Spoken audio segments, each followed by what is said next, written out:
So I had an interesting comment, and I'm going to do a whole podcast about this because it speaks to so much black and white thinking that goes on around the topic of sex in marriage. So I was doing my freeze tag analogy, which is not about how women shouldn't have sex in marriage, because remember, most of what I talk about is that women should have sex in marriage, right? I have probably hundreds of posts about that and the importance of sex and how sex makes men feel close, and sex makes high libido women feel close too, by the way. But whatever. So I was saying the freeze tag analogy, which is pretty good, is about when men think that women are cheating because they don't want to have sex. No, that would be like if your kid thought that you were playing freeze tag with somebody else because you didn't want to play freeze tag when you came home from work exhausted. No, you just don't want freeze tag. You just don't want to play it, Sometimes you will play it, but you do not ever think about playing it during the day. Similarly, if women don't want to have sex, and especially if they're lower libido women, they're not doing it with somebody else. They just don't want to do it, right? Remember, 87% of women don't cheat. And 80% of men don't cheat, right? So let's not base everything on potentially the very small subset of people who cheats. So this guy was talking about why sex is important in marriage. Again, I don't know why, because I talk about that all the time. But this analogy that he made was interesting because of that it was so inaccurate, right? So he tries to make something that would be relevant to me. So he says, what if you open a counseling practice with a psychologist because you mesh well together? Shortly after signing the agreement that includes government stipulations, they unilaterally decided they were no longer interested in the practice, but still felt they deserved all the benefits. But here's the rub: by bringing the government into the picture, they agree that they have no obligation toward the practice.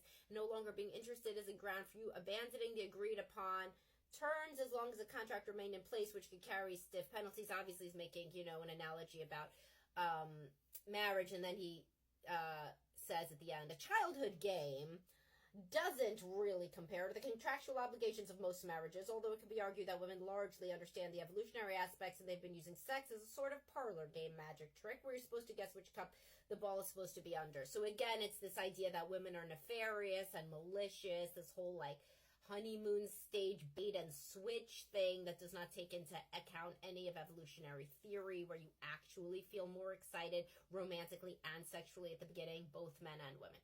So in this situation, right, this is not the right analogy. This is an analogy where the person is literally saying, basically, screw you, I'm not doing anything. That is not what happens. And if it is, then you should leave immediately. If a woman turns to you in the honeymoon and says, oh, so the analogy that makes sense, right, is that I have a counseling practice and this person comes in. At first they say they want to do therapy, but then they decide that they really don't want to do as much therapy, although they still do it. They mostly want to focus on testing. And I think testing is a great idea too. Testing is actually something I wanted to have in the practice myself. They build out the testing side of the practice. I'm reaping the rewards of that too.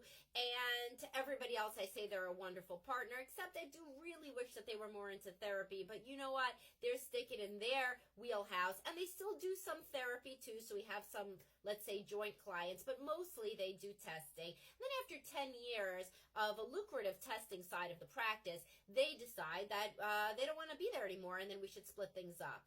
Yeah, we should. Yeah, we should, because they did the testing side of the practice, right? So this is the equivalent to when, and women are not going into this nefarious, if it's your literally the day after you get married and she says no more sex, why aren't you going to get a divorce? No judge in the world would give her half of your savings at that moment. So the reality is that it goes like this. Two kind of low self-esteem people that don't have a lot of confidence or experience with sex get together. It's the woman's low libido and the man's kind of lack of romance or whatever his issues are, because he always has some when she has some. People have interlocking pathologies. Usually it's that he's not very emotionally aware and she's not very sexual. That's the majority of people in couples counseling for this. They get together. She's having more sex at the beginning, of course, because her hormones are activated, all her dopamine, adrenaline, etc. Over time, honeymoon stage phase. But by that time, they have kids. They have kids, and she's throwing everything into the kids. 75% of people work. She's still maintaining the home, and she's still trying to have sex sometimes, right? And he loves the kids. He thinks that she's a good person. He thinks that overall, everything is okay, except in the sexual sphere. And if in 10 years they separate after she and he have both given so much to the marriage, they're not perfect people. He's not the most emotional guy still. She's not the most sexual woman. Everybody's been trying their best, and sex is not, as much as I talk about it, it's not the only thing in a marriage, right? So she basically, the analog here is the testing practice, was the children, the house, the friends they have, the extended family, her job, his job, everything else in the marriage. So if they want to separate, I'm sorry, and sometimes things happen, and they may separate. But no, very few women go into it and are like, I'm done. The first week of the marriage, I'm done having sex. If that happens, go get a divorce right away. It's going to be no harm, no foul. Nobody's going to give her half of the savings you had before marriage. But people don't do that because that's not the only thing. They stay for years. They try to work on it, and they get a lot of good things out of it, like a loving family and children, and they both work in most cases, and if not, she's busting her ass at home with the kids. She's not doing nothing. This isn't a fable where she's the wicked witch and she's Cruella de Vil. Although if you stay in certain corners of the internet, you may start to think of women like that, and that's not good.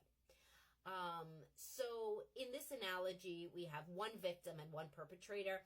And if you think about things in a victim-perpetrator way, you're never going to be good at relationships, and you're probably trained to think that way from childhood.